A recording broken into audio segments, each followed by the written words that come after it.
I opened a liquor store, but a greedy business owner tried to destroy me with endless lawsuits. After months of legal chaos, I fought back and exposed him. I'm 26 years old, and earlier this year, I made a big decision to open up my own business. Now, to set the scene, you should know I'm from a tiny town, barely over 1,000 people out in the rural Midwest. Where I live, it's the kind of place where everyone knows everyone, or at least knows someone who knows someone else. So one day, I was with my girlfriend Sarah, heading to grab some booze for a party. We had to drive 30 minutes to the closest city. Let's call it Willowbrook. Population about 8,000. We step into the liquor store, and the prices, insane. $15 for a six-pack of local beer. Wild. I couldn't stop thinking about it. The wheels started turning. Surely, if I opened my own liquor store, I could do some real business. Around February, pissed off at my dead-end job, I started talking about how cool it'd be to run my own business to my buddy Mike. By sheer luck, his mom, Mrs. Sanderson, is the president of the town's local bank. Mike tells me, hey, because of the pandemic, banks are scrambling to give out loans right now. The rates are insanely good. That's all I needed. Fast forward a couple weeks, I'm pitching my business plan to Mrs. Sanderson. All my research on alcohol prices, local demand, expected income. The stars aligned. I got the loan and a killer interest rate too. I bought a building, the old bank, funnily enough, and hired my dad, Brian, who's a general contractor, to help me remodel the place. He gave me a great deal on materials and labor. After hammering out the details with distributors, nailing my licenses and mountains of government paperwork, we were ready to open in May. Even before opening, I started putting ads in the local paper promoting my selection and my prices. During supply negotiations, I learned the other liquor stores in Willowbrook had something like an 80% markup, even with inflation. I got advice from another business owner and aimed for more like 35 to 40% markup, enough to make money, but miles cheaper than the competition, and with a bigger selection than any gas station or small shop around. The timing was perfect. My town is close to a national forest, so we get weekenders and tourists year-round. We opened the week before Memorial Weekend and saw $4,000 profit right out the gate. Honestly, being my own boss felt amazing. Someone acts rude to me or Sarah. Sorry, you can take your business elsewhere. Racist jerk says something garbage to Sarah, they can pay 15% more at checkout, or not shop at all. If we ran out of stock at home, it just meant grabbing the store keys, not car keys, and walking 2 blocks to load up. That's not to say it was easy. Sarah was my only employee, and the two of us were handling 10 to 12-hour days, 6 or 7 days a week. I was the manager, the accountant, and cashier all at once. Hard as hell, but so good knowing I could stand up for myself. A few weeks after Memorial Day, this older guy, we'll call him Mr. Clark, mid-60s, strolls in just after I open up. Seemed real friendly, but then he suddenly offers to buy my store. Didn't even offer enough to cover my loan's principal. I turned him down instantly. Not a chance. As he left, he says, "Well, Paul, you'll regret turning me down." About a month later, a stranger walks in, asks if I'm the owner, and hands me legal papers. I'm being sued for libel by some guy I've never even heard of. I panicked and closed the store early that day, and once I got home, I Googled this mystery man. It was Mr. Clark, the dude who tried to lowball me. Turns out he owns both liquor stores in Willowbrook and is also on the city council. Digging a bit more, I find out the city has a shady ordinance. Any business that isn't a restaurant, tavern, or liquor dispensary cannot get a liquor license. Guess who chairs the committee for approving those licenses? Yep, Mr. Clark. Small-town politics at its finest. I was freaking out, but I remembered my Uncle Roger, who's a lawyer in a neighboring state. I called him, read the documentation he had me look over, and explained the research I'd done. I waited for advice, but instead, Uncle Roger said, "Hang on, I need to make a call." He hung up. I was losing it. Thought I might have to beg Mr. Clark to leave me alone. Right as I was about to write a desperate help me post online, Uncle Roger called back. "Hey Paul, I talked to my law partner. We'll take your case pro bono if you want. Come by my office tomorrow at 1. I found out my uncle's licensed in 3 states. We went through the case together, and he explained that Mr. Clark was suing me for libel because of my newspaper ads, claiming I damaged his business reputation. Some of the accusations made no sense, but Uncle Roger was confident we'd win. 3 weeks later, the suit was tossed. Uncle Roger warned me that someone like Clark might try again, and said to call him right away if that happened. Sure enough, the very next day, I got sued again. This time it was me personally, not the business. Identical paperwork, just with the defendant swapped to my name. Same deal. Uncle Roger handled it. Case dismissed 4 weeks later. Over the next 3 months, repeat, I got sued 3 more times, each on some cooked-up claim. By the 5th lawsuit, we found ourselves at a settlement meeting. Uncle Roger, me, the judge, Mr. Clark, his lawyer, a bailiff. The judge looked over the table and said, "Look, you guys have been here 4 times. Is there any way to end this?" Clark's lawyer handed over a written offer. If I agreed to sell my store for 30% of my remaining loan, he'd drop all future litigation. I laughed in his face and said, "Drop this case, and I won't sue you for harassment." Clark sneered, "With what money? Legal fees should have wiped you out by now. You should be grateful for this offer. I could sue you into bankruptcy and buy your failed shop from the bank." Even the judge, bailiff, and Clark's lawyer were staring at him. Uncle Roger just said coolly, "Actually, all my nephew's cases have been pro bono. The only thing he spent is gas money. And now, after your little outburst, you should expect to face a lawsuit yourself." We left. A few days later, the harassment stopped. Right now, Uncle Roger and I are talking through plans to sue Mr. Clark.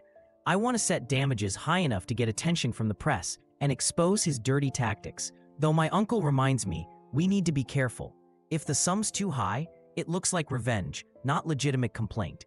This one won't be free, but after everything, I'm ready to pay for justice. Looking back, I really wouldn't have survived it without my family and friends, and especially my uncle.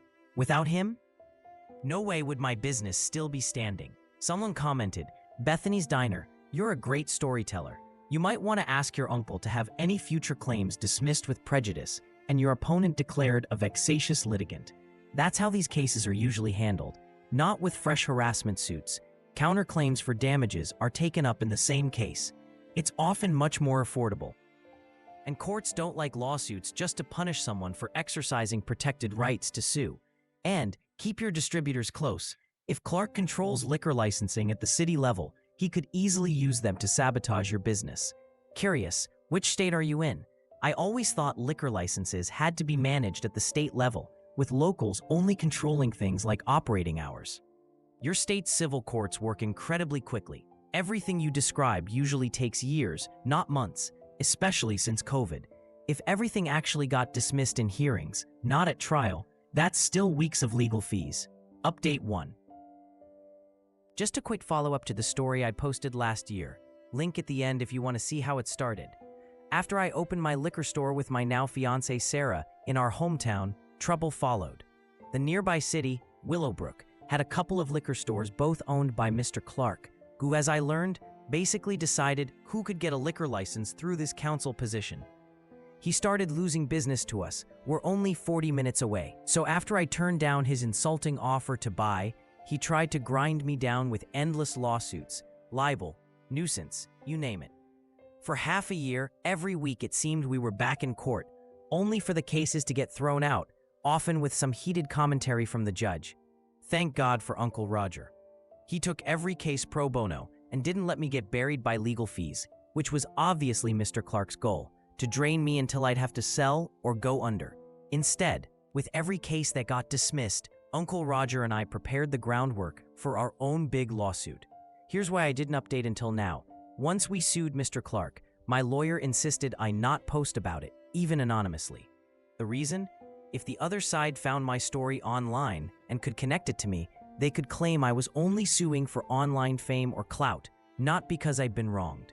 Only now that the court process is done can I finally share the final chapter. We filed a complaint about a month after Clark's last suit was thrown out.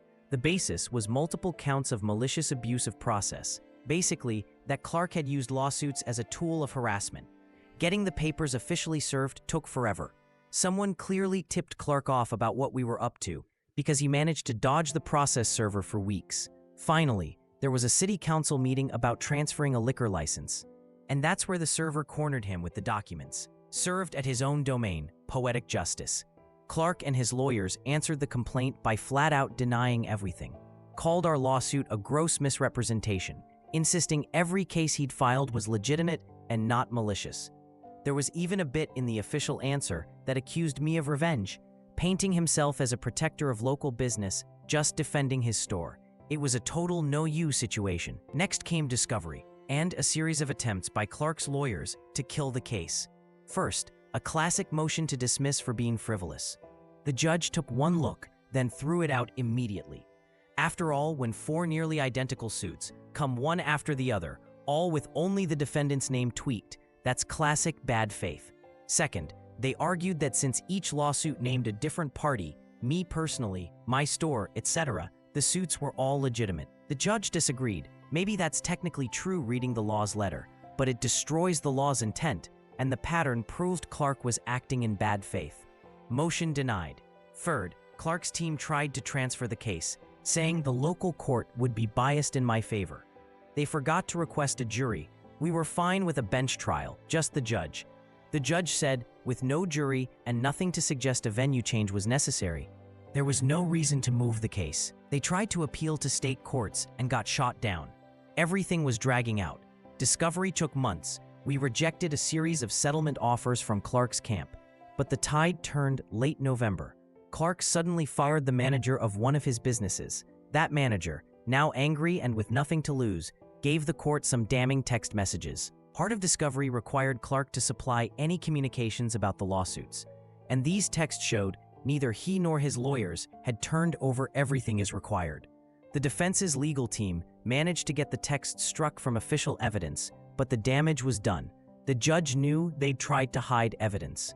After a stern talking to from the judge, Clark's team came back with a big settlement. Sarah and I talked it through and decided to take it.